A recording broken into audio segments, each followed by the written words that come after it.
What's up guys, Uwe here. So for this video, this will be the last time na makikita nyo itong stock rear bumper na nakakabit sa Hilux. Kasi papalitan natin siya into something more off-road oriented. So ano pa hinihintay natin? Tara na sa East Coast PH.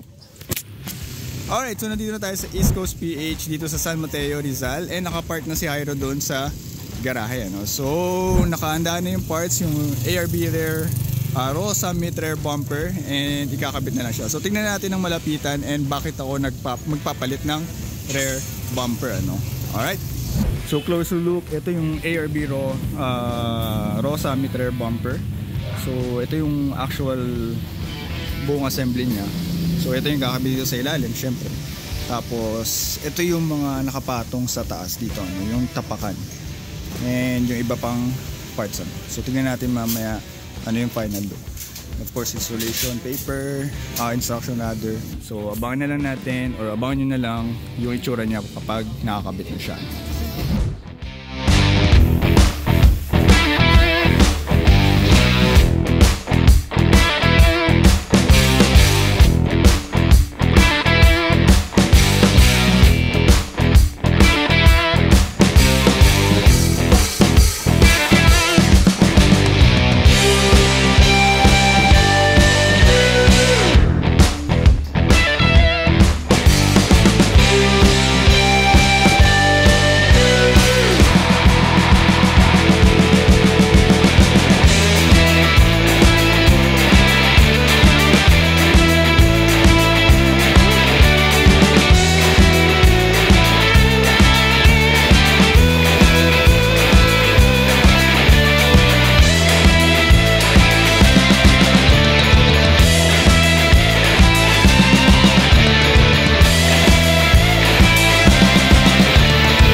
So pasok muna tayo sa kanilang shop. Tingnan natin kung anong meron sila dito sa loob.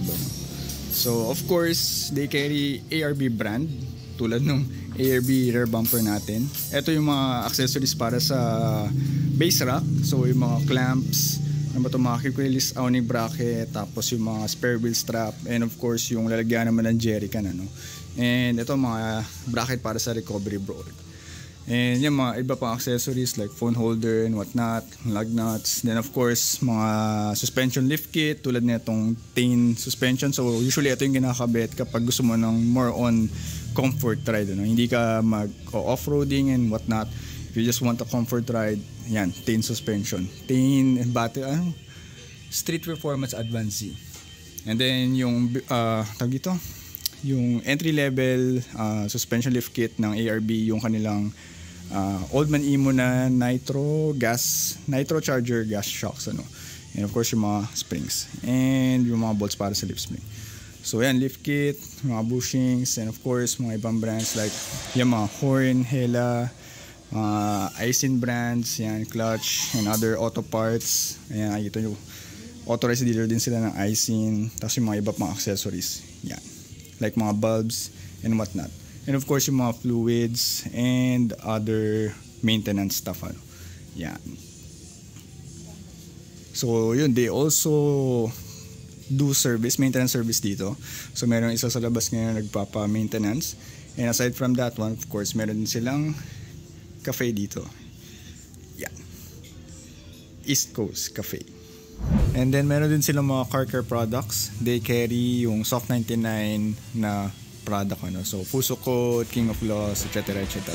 Yan.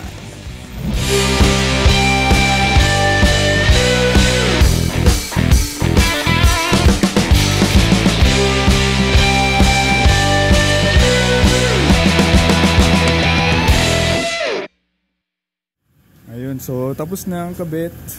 Ayan.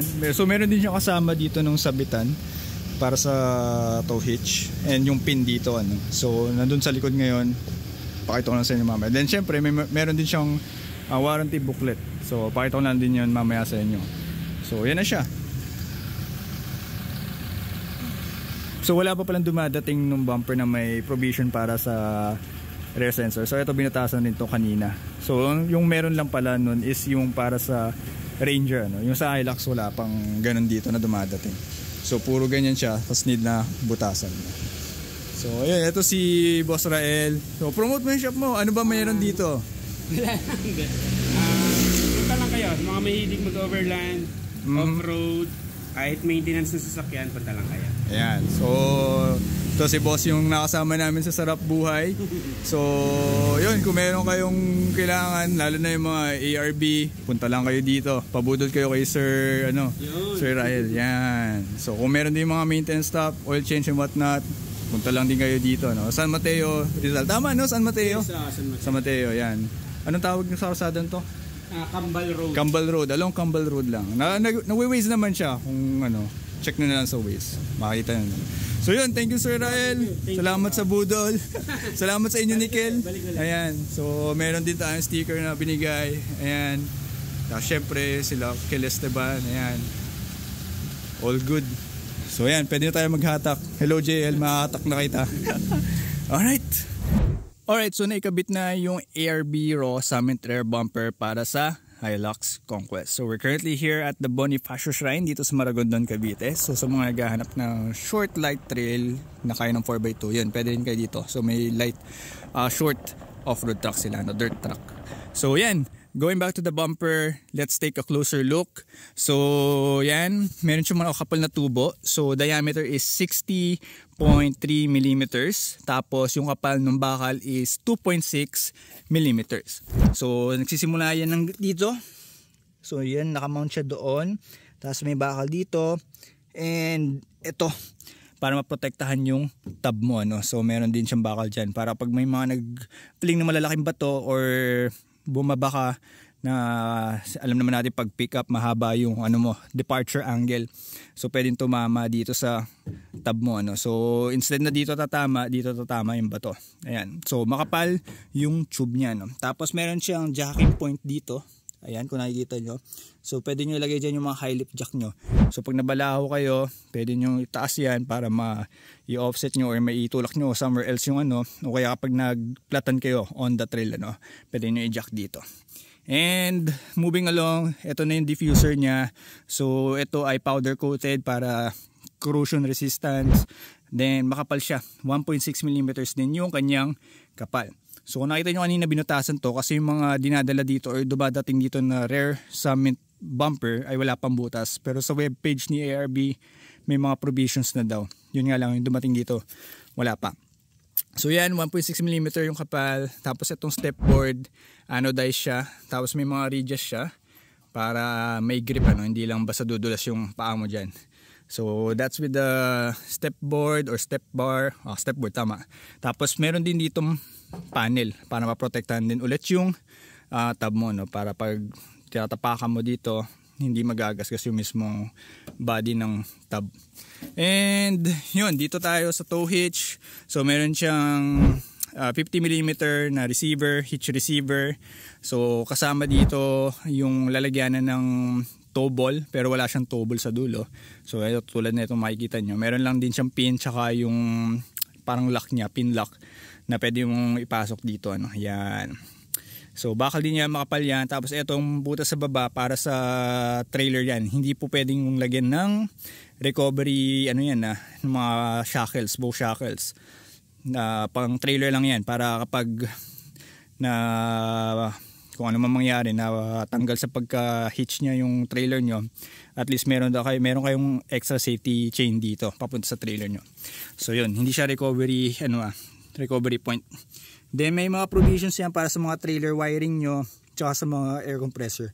Yan, magkabilaan yan, meron yan provisions. Ayan.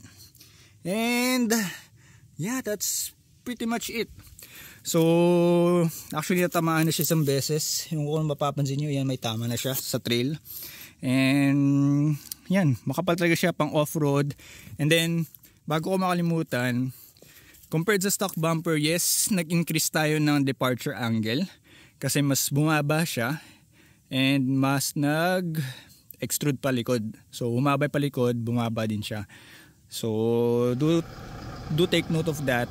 Yung clearance nyo is bababa, tsaka yung departure angle nyo bababa siya. So kaya pag mga ganyan, maganda na rin na magpalift kayo para bumalik ulit yung clearance nyo sa likod, yung departure angle nyo tumaas pa. Kasi yun nga, bumaba siya tapos umatras pa. So yun, eto, check nyo yung picture na to para i-compare nyo yung stock rear bumper dito sa ARB Raw Summit rear bumper, rear steel bumper. So ayan, take a closer look, compare nyo, makikita nyo na mas naging slightly worse yung ating clearance at saka departure angle.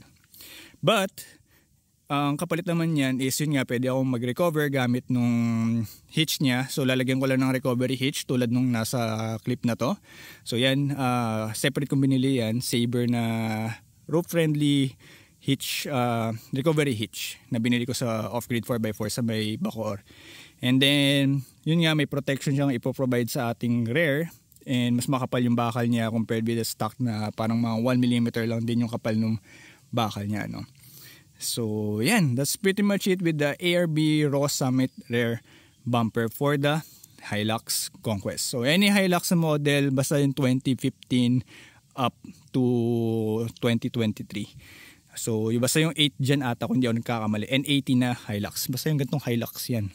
Ganyan yan. So yan, East Coast ko kinuha. Ayan, may sticker na doon. Tapos kung di nyo pa napapanood yung mong video, nagpagawa tayo ng custom mount or custom bracket para sa recovery board.